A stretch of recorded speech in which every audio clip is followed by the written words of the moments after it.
Praise the Lord. നെഹമ്യാവിൻ്റെ പുസ്തകം 8-ാം അധ്യായം, അതിൻ്റെ 1 മുതൽ 18 വരെയുള്ളതായ വേദവാക്യങ്ങൾ. അങ്ങനെ ഇസ്രായേൽ മക്കൾ തങ്ങളുടെ പട്ടണങ്ങളിൽ പാർത്തിരിക്കുമ്പോൾ 7-ാം മാസത്തിൽ സകല ജനവും നീർവാതിലിൻ്റെ മുമ്പിലുള്ള വിശാല സ്ഥലത്ത് ഒരുമനപ്പെട്ടു വന്നുകൂടി.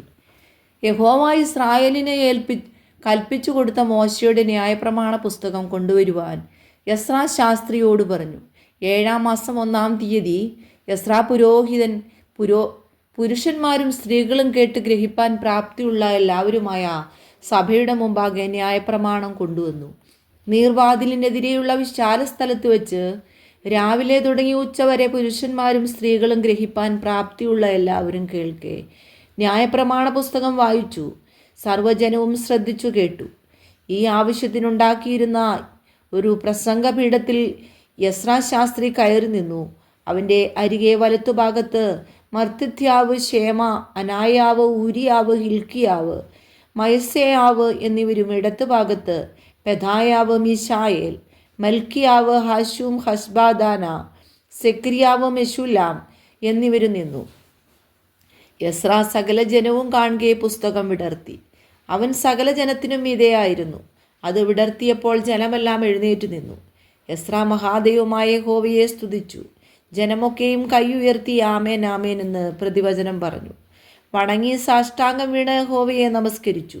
ജനം താന്താൻ്റെ നിലയിൽ തന്നെ നിന്നിരിക്കെ യേശുവ ബാനി, ശെരബ്യാവ്, യാമീൻ, അക്കൂബ്, ശബത്തായി, ഹോദിയാവ്, മയസിയാവ്, കെലീത, അസരിയാവ്, യോസെബാദ്, ഹാനാൻ, പെലായാവ് എന്നിവരും ലേവ്യരും ജനത്തിൻ്റെ ന്യായപ്രമാണത്തെ പൊരുൾ തിരിച്ചു കൊടുത്തു. ഇങ്ങനെ അവർ ദൈവത്തിൻ്റെ ന്യായപ്രമാണ പുസ്തകം തെളിവായി വായിച്ചു കേൾപ്പിക്കുകയും വായിച്ചത് ഗ്രഹിപ്പാൻ തക്കവണ്ണം അർത്ഥം പറഞ്ഞു കൊടുക്കുകയും ചെയ്തു. ദേശാധിപതിയായ നെഹമ്യാവും ശാസ്ത്രിയായ എസ്രാ പുരോഹിതനും ജനത്തെ ഉപദേശിച്ചു പോന്ന ലേവ്യരും സകല ജനത്തോടും ഈ ദിവസം നിങ്ങളുടെ ദൈവമായ യഹോവയ്ക്ക് വിശുദ്ധമാകുന്നു. നിങ്ങൾ ദുഃഖിക്കരുത്, കരയുമരുത് എന്ന് പറഞ്ഞു. ജനമെല്ലാം ന്യായപ്രമാണ വാക്യങ്ങളെ കേട്ടപ്പോൾ കരഞ്ഞുപോയിരുന്നു. അനന്തരം അവൻ അവരോട്, നിങ്ങൾ ചെന്ന് മൃഷ്ടാനഭോജനവും മധുരപാനീയവും കഴിച്ച് തങ്ങൾക്കായി വട്ടം കൂട്ടിയിട്ടില്ലാത്തവർക്ക് പകർച്ച കൊടുത്തയപ്പീൻ. ഈ ദിവസം നമ്മുടെ കർത്താവിന് വിശുദ്ധമാകുന്നു. നിങ്ങൾ ദുഃഖിക്കരുത്, യഹോവയെങ്കിലെ സന്തോഷം നിങ്ങളുടെ ബലമാകുന്നുവല്ലോ എന്ന് പറഞ്ഞു.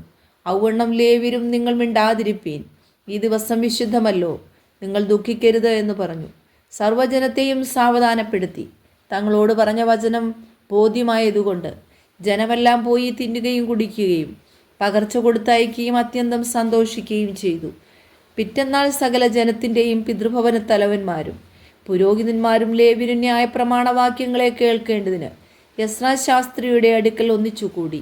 യഹോവ മോശെ മുഖാന്തരം കൽപ്പിച്ച ന്യായപ്രമാണത്തിൽ ഇസ്രായേൽ മക്കൾ 7-ാം മാസത്തിലെ ഉത്സവത്തിൽ കൂടാരങ്ങളിൽ പാർക്കണമെന്നും എഴുതിയിരിക്കുന്നത് പോലെ കൂടാരങ്ങൾ ഉണ്ടാക്കേണ്ടതിന് നിങ്ങൾ മലയിൽ ചെന്ന് ഒലിവ് കൊമ്പ്, കാട്ടൊലിവ് കൊമ്പ്, കൊഴുന്തുകൊമ്പ്, ഈന്തുമടൽ, തഴച്ച വൃക്ഷങ്ങളുടെ കൊമ്പ് എന്നിവ കൊണ്ടുവരുവീനെന്ന് തങ്ങളുടെ എല്ലാ പട്ടണങ്ങളിലും യെരൂശലേമിലും അറിയിച്ച് പ്രസിദ്ധപ്പെടുത്തണമെന്നും എഴുതിയിരിക്കുന്നതായി അവർ കണ്ടു.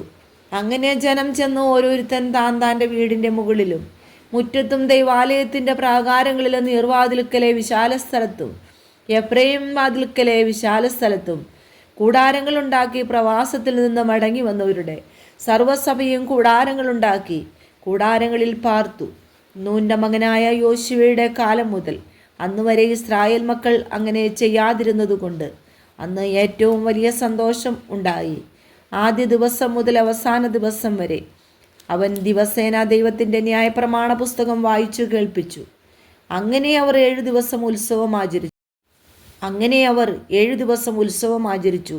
8-ാം ദിവസം നിയമപ്രകാരം വിശുദ്ധ സഭായോഗം കൂടുകയും ചെയ്തു. ഈ വചനങ്ങളാൽ ദൈവം എല്ലാവരെയും ധാരാളമായിട്ട് അനുഗ്രഹിക്കട്ടെ.